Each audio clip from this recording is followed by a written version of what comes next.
how do you stack the Nets up against the other teams in the Eastern Conference?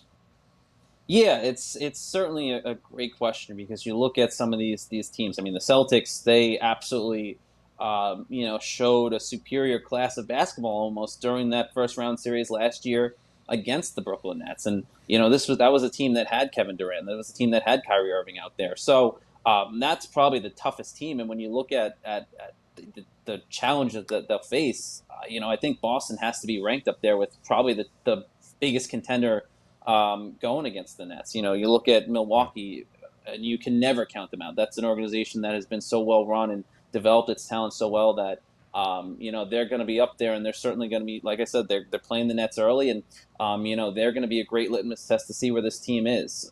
You look down the line, even the 76ers with James Harden staying there, and I'm sure there's going to be a lot of motivation for him to play a lot better than he did in the playoffs too. After a bit of a disappointing effort there for him, after such a big, hoopla that when he went from Brooklyn to Philadelphia, that's going to be a couple teams right there that are going to be in the mix, and they're going to challenge the Nets pretty hard this season. Even you look at a team like Cleveland, that could be a team that comes up and surprises a few people. They get the playoff experience by going out there and playing in the playing game against the Nets, and they played them somewhat hard. You can't take that away from the Cleveland Cavaliers. They played them quite well, and there were a couple moments in some of those games where you're like, oh man, they could actually come out and beat the Nets here for a second or two. So there's a lot of good teams around the Nets going into the season that yes, they are the favorite, and they should be considered one of the favorites going into the season. But at the same time, there's so much talent around